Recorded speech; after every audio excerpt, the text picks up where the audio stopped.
It's Melissa Baker with The Bunny Life, and tonight our show is going to be about dating disqualifiers and how to make a relationship last. I'm here with Christian counselor Greg Griffin, and he's going to be answering some questions and talking about one of my favorite things he's ever shown me, which is the relationship attachment model. Hi, Rohan. Good evening. How are you? Thanks for joining. I'm so glad you made it. So one of the things that I want to talk about is online dating. As a 40-year-old single parent, one of the best ways to meet people is actually online. Unfortunately, you don't get to know somebody right away until you meet them, but that doesn't mean you have to meet them.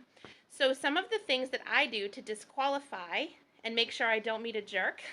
Hi, Nev's the boss. Thanks for joining. Is to take their information from whatever dating site that I'm on and look them up on social media, Facebook, Instagram, LinkedIn. Get the information to match up to make sure the person you're talking to is the person you're supposed to be talking to. The second thing I do is once there's a conversation happening, is especially if you are a parent, look at that man or woman and think of children that you might have, or maybe a niece or nephew. And what if those children were to turn around and emulate that person? Would you be proud of that child? Good evening, Misha. Thanks for joining. And if the answer is no, if those character traits are not something you'd want to see in the children that you know, it's best to just walk away because it's probably not a good match for you. So don't waste your time going and meeting people that aren't necessarily who they say they are very hard to find online, or have character traits that you wouldn't want to see in family members. So if someone is lucky enough to pass those tests, then I'm going to hand it over to Greg Griffin to tell you how to deal with that, to turn it into a relationship that can work. Hey Melissa, thanks for having me here. I'm excited as I've gotten to know you, and I see our hearts beat similarly for people finding great, healthy relationships that add fulfillment to life. Melissa's asked me to share a simple model by a psychologist I think that's just a genius. So he calls it the relationship attachment model. Simply put, if life has great relationships, then life is good. We can make it through most any kind of financial storm.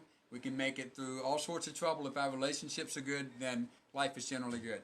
So I want to show you what he's come up with as a way to think through relationships and evaluate relationships before they start to get to the point where your head is maybe getting a little foggy because your heart's overtaking it. And so if you know that old movie from Jerry Maguire, if he had you at hello, if she had you at hello, I would say, uh-oh, because maybe you're not paying attention to some of the things you need to pay attention to. So let me explain this real quick in a couple of minutes. It's really something that's profound, and yet I have even teenagers in my office that understand this. It's written by a guy named John Van Epp. And so he came up with this model, and he said, if we will take our relationship that we are looking to move into and move in this direction, we will set ourselves up for success. He says, first thing we want to do in any relationship is get to know somebody. Hi, RCK. Thanks for joining. So there are some things that are involved in what it really means to get to know somebody. I'm not going to get into all of that so I can show you this. But this is 80% of the work.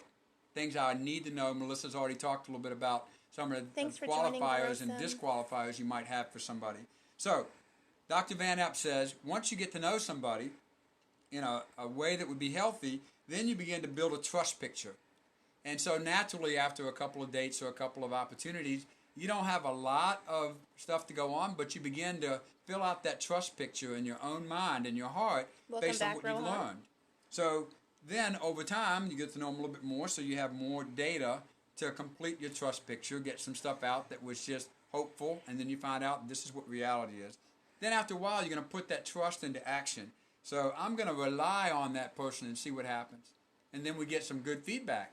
Wow, this is good. This guy really is reliable.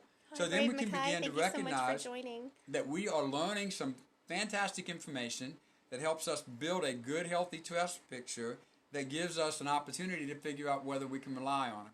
So Dr. Van Epp would say, if you can stay away from the commitment and touch column as long as possible, which is hard, then you spend your time on these great friendship areas over here, and you are having a lot of fun, and you're feeling valued, you're feeling respected, and you're learning more. You learn about, gee, this is how they treat their family. This is how they treat the waiter. This is how they handle frustration, anger, affection. And you get to build a better trust picture. Because here's what happens in our world. By the way, he says if the slider on the left is higher than the slider on the right, then you are in the safe zone to make a good decision. Now, I don't want you to think this is a moralistic type thing with touch being all the way on the right. We know the world we live in.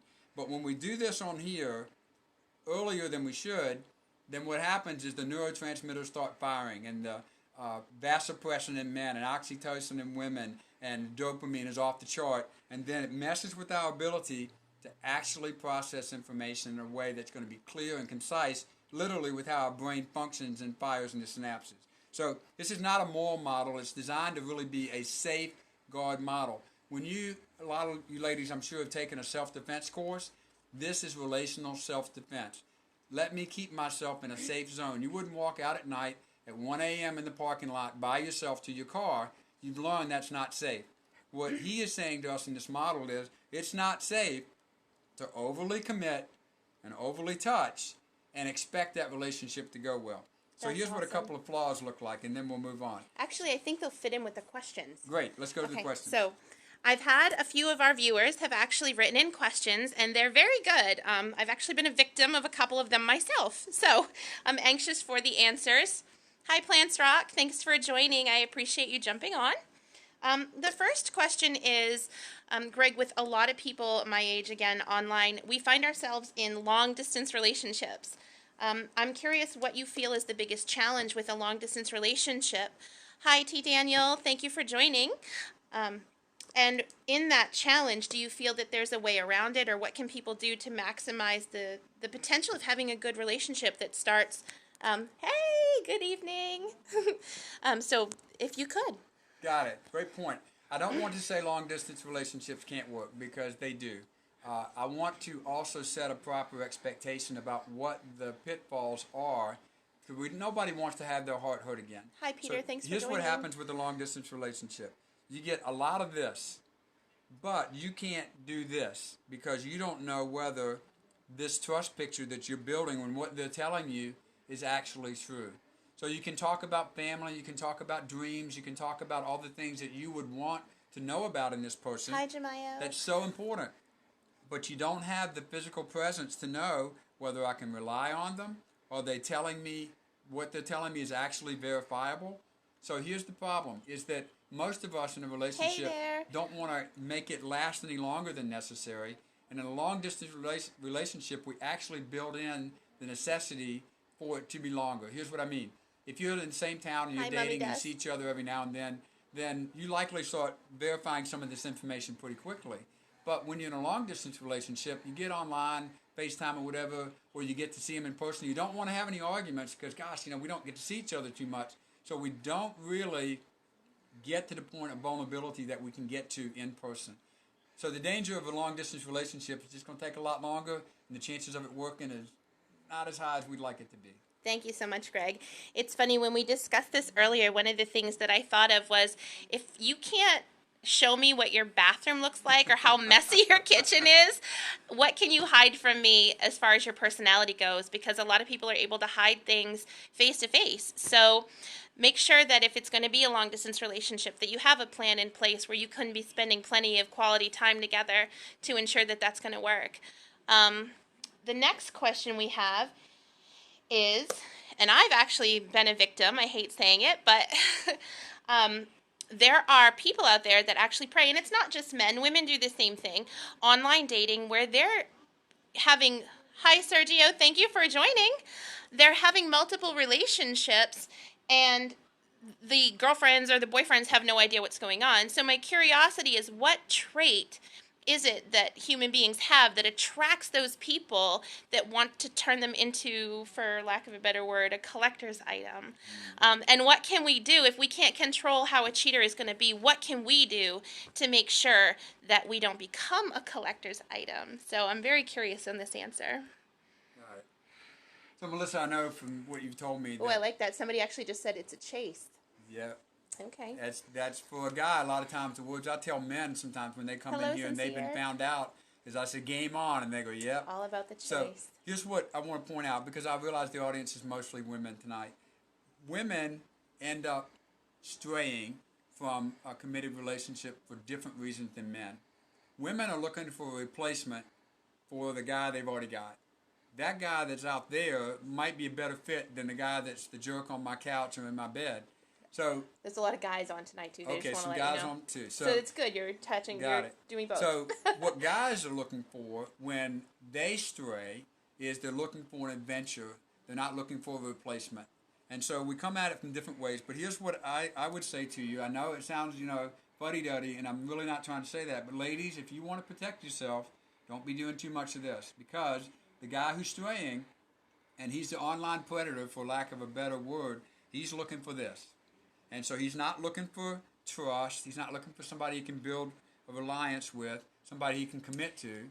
He may already have that, and he doesn't quite know what to do with it. Or Melissa talked about somebody that might have 4 relationships going at once. Sincere Dib just said that you're right on with the adventure too. Yeah.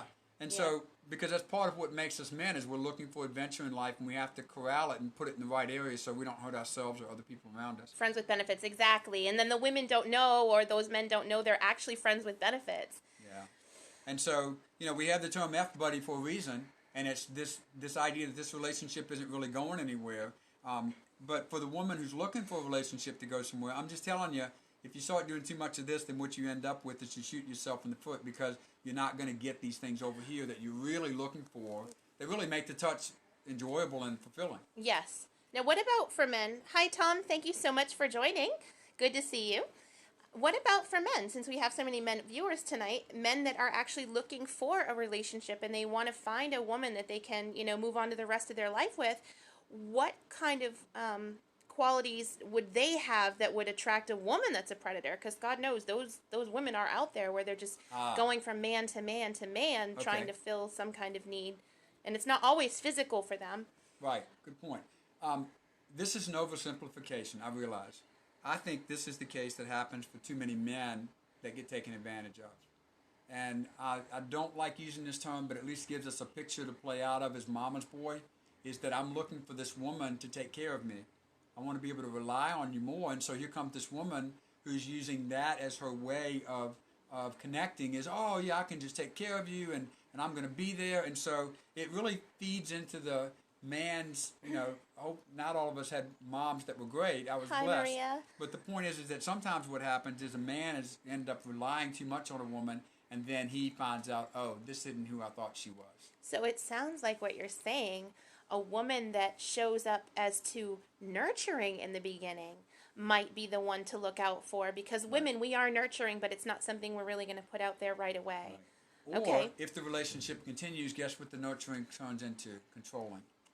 And that may be something that the woman's not aware of, and she's busy trying to fix the man to be who she wants him to be, and that's not generally going to play well with the man. Okay. It feels great at the beginning, but all of a sudden it's like, wow, I can't really be myself because she's trying to get me to be somebody I don't Hi, want to Avery be. Smith. Thank So- you, Greg. Okay, we do have another question. And it is, lately I've noticed a role reversal in the dating world where instead of the woman saying, hey, I really like you, this was a great time, let's go out again, I think we should be exclusive, men are doing that now. So men have been very quick, and of course it's, again, a middle-age group, to say, I'd like to see where this goes, I think we have long-term potential, but they're saying this within a couple of dates. And I'm curious, Greg, what your thought process is on why these men are very quickly wanting to commit to women, where typically it's the woman's role that has done that. That's a good funny. point. Yeah, after a couple of years. Yeah. Well, and everybody's different. So as I explain this, I really want the And actually people that somebody are on says it's tonight- because they're lonely, and that's absolutely one of the things we talked about. Thank you for... I think that's right. I mean, all of us have varying degrees of our willingness to be alone and be comfortable with that. A lot of us don't know how to be. And it's not much fun to be alone. So we are looking for people. We just don't want to get into a train wreck. If anybody's seen that movie yet, it's just it's funny and yet it's sad because of some of the obvious tongue-in-cheek kinds of comments that are made throughout the movie. But what I think happens too many times is that we're still looking to get to this commitment and touch, Hi, no matter who we Nakatini. are. Thank you for joining. We're human. And so the one thing I want you to know about this is that the first 90 days don't count. What I mean by that is you need time to see if these patterns are sustainable because Thank you for tuning in. it might be Atel, somebody I that don't know how to just, by pronounce your golly, name. I'm they so don't want to sorry. be the problem drinker, and so they tell you they're not, but the more you're with them, you find out, I'm the one driving home all the time. Why is that? Message me, Dr. Phil. So you need time. You need time. So if somebody's rushing you a little bit, we don't need to know how it fits on the chart. It just means the timing is feeling rushed. So I like this phrase, if the fruit is ripe, you don't have to yank it. Whether that's a financial business deal or whether it's a personal relationship. So that whole idea of time is your friend. If you're willing to just relax and enjoy what you get, as you build a great knowledge base, you build some memories together, you begin to say, this person, the trust picture I have of them is accurate, and it feels great, and it feels safe, and it feels rewarding, Hi, and then I Eric. can begin to rely on them. Then this stuff is going to be so much richer and fuller than if we try to microwave it and get here first, because it means we have to shortcut some of these very, very basic Thank you for the and hearts. so Thank you. important parts of our relationship building that in our world is to skip to it. And so here's the way we usually Howdy. date these days. Let's just get to this part, and then the neurotransmitters are firing, and then we wonder why it's a train wreck after a while, because now she doesn't want to touch me anymore, he doesn't want to touch me anymore, because you're not trustworthy. I don't know if I can trust you. So this is just a gold mine, I think, of helping us all to get clear in mind. We are a microwave society. We don't want to wait. Relationships take time, and if we find somebody that we think is a keeper, let's get to know them, let's build trust, and let's verify the trust, and then we will be in the safe zone, and we will reap the benefit of that. Thank you so much, Greg. I really appreciate that you sat with me tonight. I know that your time is very valuable.